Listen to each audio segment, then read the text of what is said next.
Well, hi.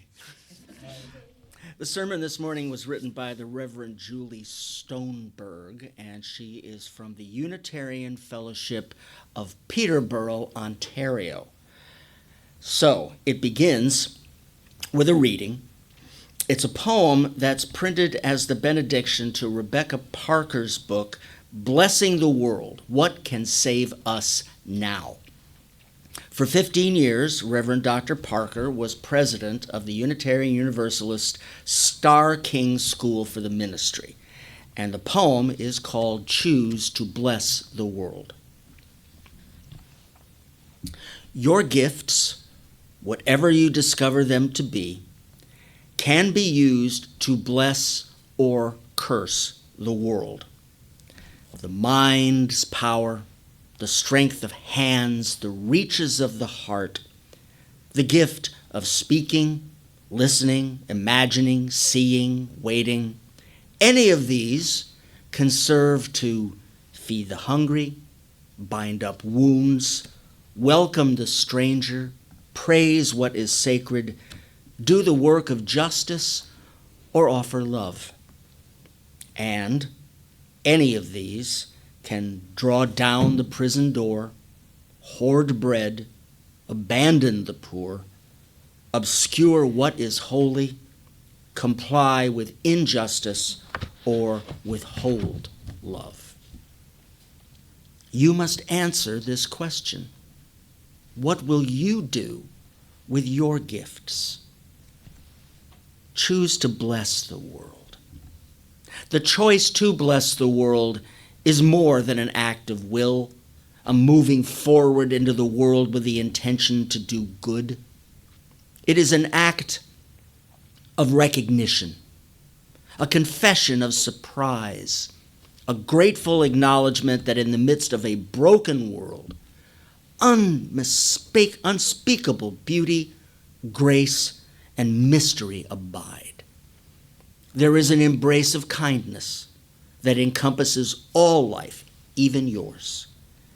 And while there is injustice, anesthetization, or evil, there moves a holy disturbance, a benevolent rage, a revolutionary love, protesting, urging, insisting that which is sacred will not be defiled. Those who bless the world live their life as a gesture of thanks for this beauty and this rage. The choice to bless the world can take you into solitude, to search for the sources of power and grace, native wisdom, healing, and liberation. More, the choice will draw you into community, the endeavor shared, the heritage passed on, the companionship of struggle, the importance of keeping faith, the life of ritual and praise, the comfort of human friendship, the company of earth, its chorus of life welcoming you. None of us alone can save the world. Together, that is another possibility waiting. Reverend Stoneburg begins, it is a blessing to be. It is a blessing to be here. It is a blessing to be here with one another. Do you remember the scene in Sleeping Beauty when the fairies come to visit the long-awaited baby princess? In Disney's version, Mistress Flora, Mistress Fauna, and Mistress Merryweather float in, looking rather like colorful, plump nuns, and they begin to take turns bestowing blessings on the sweet child. First, she is given the blessing of beauty. The second, the blessing of song. And the third, well, alas, we never know what that third one was, because Mistress Merryweather is preempted by the arrival of a wicked fairy. Flashes of lightning, ominous music, doom and gloom, and then all hear the curse. that the princess will one day prick her finger on a spindle and go to sleep for 100 years. So at a young age, we learn the difference between a blessing and a curse.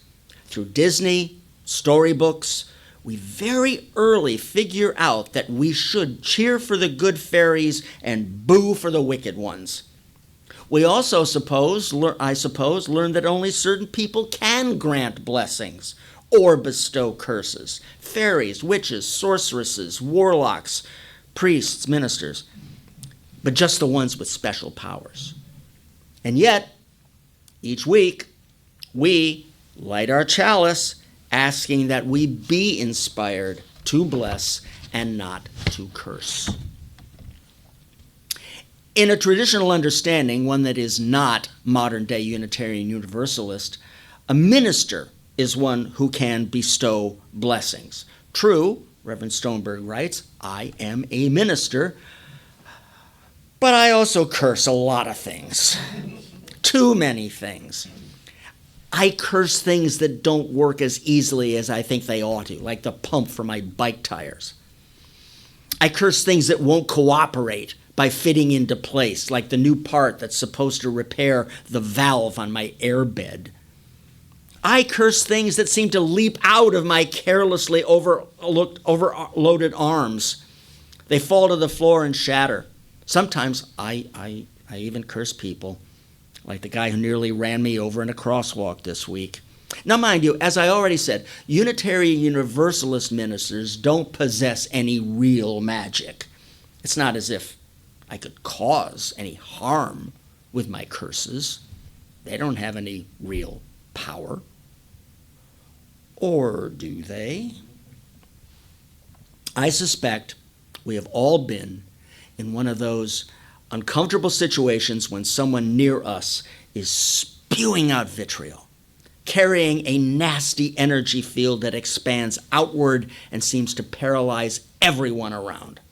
When I experience such a thing, I feel like I have been slimed, cursed in some way, cursed to carry around the impact of all that negative feeling for hours, sometimes even days. It's like bullying. Bullying is a form of cursing, for it seems to exist solely to cause harm, to belittle someone else in the futile attempt to raise the status of the bully. And it has a lasting effect on the one being bullied.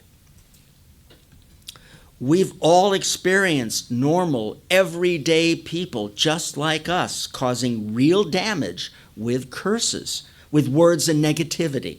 And it follows that we have the power to do the same. We can choose to use our gifts to draw down the prison door, hoard bread, abandon the poor, obscure what is holy, comply with injustice, or withhold love. We have the ability to curse the world. And rather like the power of a grudge to be a poison in the heart of the person who carries it, I suspect that our curses, yours and mine, harm us. We, ourselves, far more than they could ever affect the person or thing toward which they are aimed.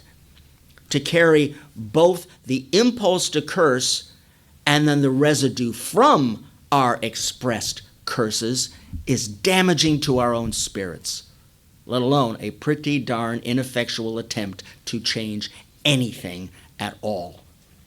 And still, knowing this, I sometimes resort, maybe even default, to cursing. Perhaps some of you do it too, if only a great once in a while. Now, I am not talking about cussing. Four-letter words, sharing. A curse has nothing to do with the specific words and everything to do with the energy we create and send out around us. A curse can be uttered behind the mask of a saccharine smile. A curse can come as spam, degrading messages spread carelessly about. A curse actually really needs no words at all. A curse simply seeks to call out the worst in others or in our endeavors or in our circumstances. Ugh, blah, shake it off. Just talking about curses calls up all kinds of negativity and gunk. So let's not talk about that anymore. Let's talk about blessing instead. Blessing. Blessing. Just saying the word feels good. A blessing also has nothing to do with specific words, and it has everything to do with the energy we create and send out around us. It is an extension outward of attention and intention for the well-being of another. It is kindness offered and positive thoughts sent. To bless another is to show love and concern. Blessings are relational, human to human, nature to human, person to animal, bird to flower. Blessings involve an interaction infused with goodwill.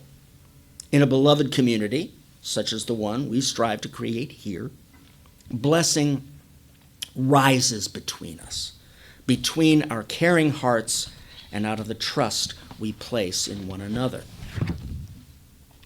The famous first principle affirmed by Unitarian Universalist communities is the inherent worth and dignity of each person. And although I happen to believe that we are each born in blessing, notice that the principle did not say inherent goodness. We know that within each of us resides the potential for both good and evil. Our work in this world is to feed the good, grow the good, to insist on seeing the incredible potential in ourselves and in others. Our work is to bless the world. There's a conundrum in this. To bless the world, we have to feel that we have the ability to do so. We're often conflicted about this power. Who are we to be so gifted? How could we be so presumptuous? But blessing isn't about a power position. It's about loving intention. We are best positioned to receive blessing when we are on our knees. Knights are knighted on their knees. The Hebrew word for blessing, raka, is rooted in the word for knee, suggesting that we receive blessing by kneeling down, by making ourselves small and receptive to all the gifts that surround us. And perhaps this is the best position also from which to give blessings, from a place of gratitude and humility, not a place of power or privilege. When I was in seminary, writes Reverend Stoneburg, I took a class called Dance as Spiritual Practice from Cynthia Winton Henry, one of the creators of the Interplay. I took this class to challenge myself. One of the exercises we did was to walk around randomly about a room that was rather crowded, with our eyes a bit blurred. We were instructed that whenever we bumped into one another, rather than to react abruptly or to apologize, we were to offer our gratitude to one another for the encounter. I see this now as a practice to learning to bless one another. To the root we have just tripped over. Thank you for making me more aware. Thank you for nourishing the beautiful tree above. Bless you. To the spilled milk, thank you for giving me this moment as I wipe the table to stop and reflect. Bless you. To the person who gets under my skin, thank you for showing me my buttons and helping me to grow toward greater understanding. Bless you.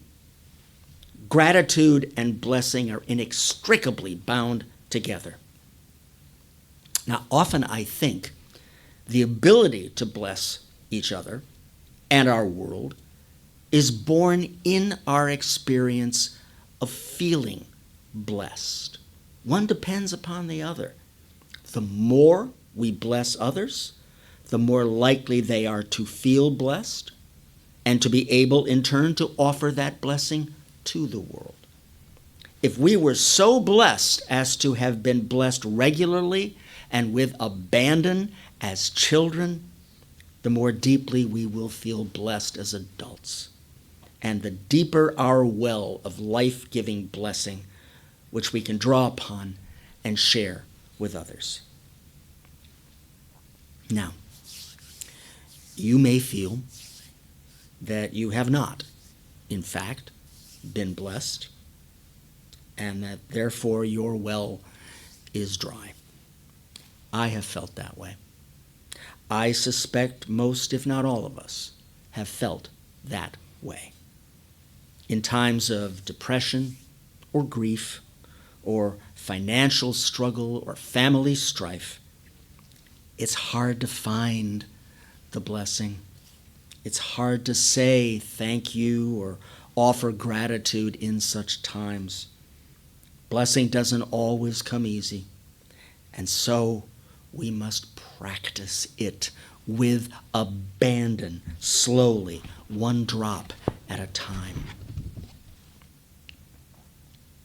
One of my mother's favorite hymns was Count Your Blessings. And while I don't necessarily agree with its theology, I think there's truth in it.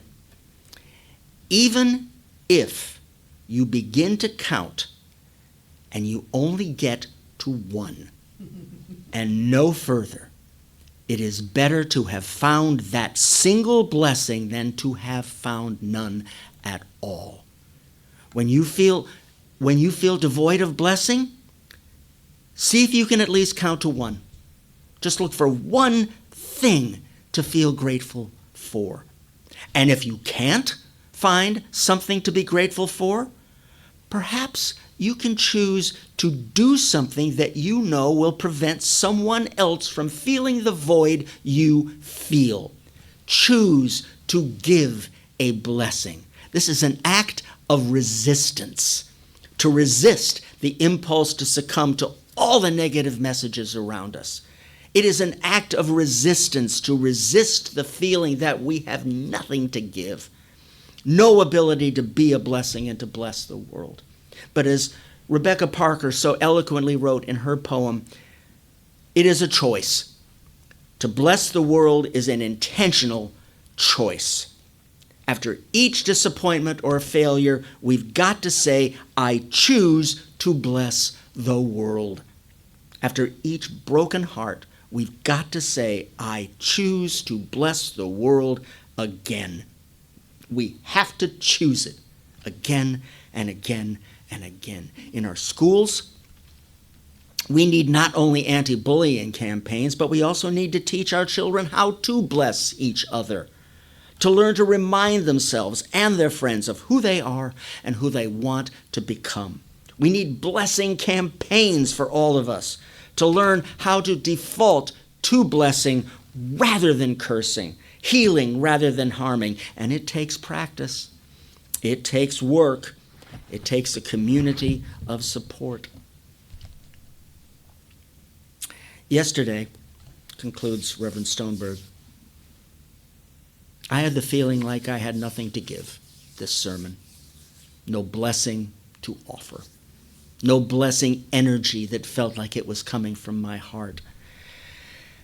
And I was driving and I slipped a CD into the player of my car, a CD that was given to me by someone in my congregation. A recording of a talk given by the late great poet John O'Donohue. And then the blessing came. A blessing that I can now pass on to you. O'Donohue began that talk with his poem Beannacht, which means blessing in Irish. And the poem also contains another Irish word, currach, which is a canvas boat or canoe. And so I offer you this blessing, Beannacht. On the day when the weight deadens on your shoulders and you stumble, may the clay dance to balance you. And when your eyes freeze behind the gray window and the ghost of loss gets in your way, may a flock of colors, indigo, red, green, azure blue, come to awaken you in a meadow of delight. When the canvas frays in the currach of thought and a stain of ocean blackens beneath you, may there come across the waters a path of yellow moonlight to bring you safely home. May the nourishment of the earth be yours. May the clarity of light be yours. May the fluency of the ocean be yours. May the protection of the ancestors be yours. And so may a slow wind work these words of love around you, an invisible cloak to mind your life. So blessed may it be.